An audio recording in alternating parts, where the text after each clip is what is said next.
அந்த காலத்துலலாம் குழந்தையின்மை அப்படின்ற ஒரு கம்ப்ளைண்ட் வந்து அந்த அளவுக்கு இருந்ததா எனக்கு தெரியலங்க. ரொம்ப ரேர் இல்லையா? மேக்ஸிமம் பார்த்தீங்கன்னா, ஒரு மினிமம் ஒரு 3 குழந்தையிலிருந்து 10 குழந்தை வரைக்கும்லாம் பெத்துக்கிட்டவங்க இருக்காங்க. அந்த காலகட்டத்துல நம்மளோட தாத்தா, பாட்டி.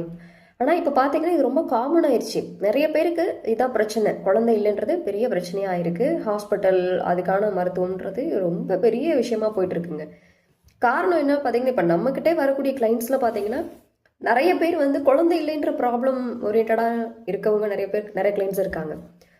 ஓவராலா நம்ம ஸ்டடி பண்ணதுல என்ன தெரியுது அப்படின்னு பார்த்தீங்கன்னா, இப்போ ஃபிசிக்கலா ஒரு ஆணுக்கோ, பெண்ணுக்கோ இருக்கக்கூடிய பிரச்சனைய விட, மனரீதியா நெறைய ஸ்ட்ரெஸ்ஃபுல்லா இருக்கிறது தான் அதிகமா இருக்குங்க. ஜஸ்ட் ஒரு சின்ன அலைன்மெண்ட் அவங்க 2 பேத்துக்குள்ள ஒரு சின்ன அலைன்மெண்ட் பண்றது மூலமா கம்ப்ளீட்டா அவங்க வந்து ஒரு பெற்றோர் ஆகிறதுக்கான எல்லா தகுதிக்குள்ளேயும் உள்ள வந்துடுறாங்க. அந்த ஒரு சின்ன அலைன்மெண்ட்டை பண்ண முடியல ஒரு பெற்றோராவோ இல்லை பெரியவங்க கூட இருக்கிறவங்களால அந்த ஒரு சின்ன அலைன்மெண்ட்டை பண்ண முடியாமல் போகிறதான் நிறைய பேர் இன்னைக்கு வந்து குழந்தை இல்லை அப்படின்ற ஒரு கம்ப்ளைண்ட்டோட வாழ்ந்துட்டு இருக்கிறதுக்கு காரணமோ அப்படின்னு எனக்கு தோன்றுறது. 2 பேருக்குள்ள அண்டர்ஸ்டாண்டிங் இல்லாமல் இருக்கு பார்த்தீங்களா, அதுதான் மெயின் பிரச்சனையா இருக்கு. ஒருத்தர் மாற்றி ஒருத்தர் புரிஞ்சுக்கிறதுலயே நிறைய குழப்பம் இருக்கு. அதில் தான் நிறைய ஃபால்ட் ஆயிடுதுங்க. அதுக்கப்புறம் தான் ஃபிசிக்கலாக இருக்கக்கூடிய ப்ராப்ளம்லாம் செகண்டரி தான். ஸோ மனசு இங்கே ஒத்து போயிட்டு அப்படின்னாலே மற்ற விஷயங்கள்லாம் ஈஸியாக ஆட்டோமேட்டிக்காகவே ரெக்கவர் ஆயிடுது.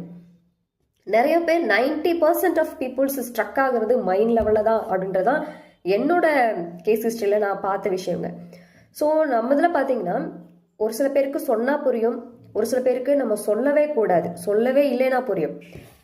நம்ம வந்து நம்ம பிராணிகள் பொறுத்தளவுக்கு ஏற்கனவே லாஸ்ட் வீடியோவில் நீங்கள் பார்த்துருப்பீங்க. இங்கே வந்து எல்லாத்தையும் வந்து சொல்லி தான் புரிய வைக்கணும் அப்படின்னா ரொம்ப டஃப்ங்க. எல்லாருக்கும் அந்த லெவல் ஆஃப் மெச்சூரிட்டி இருக்காதுங்க.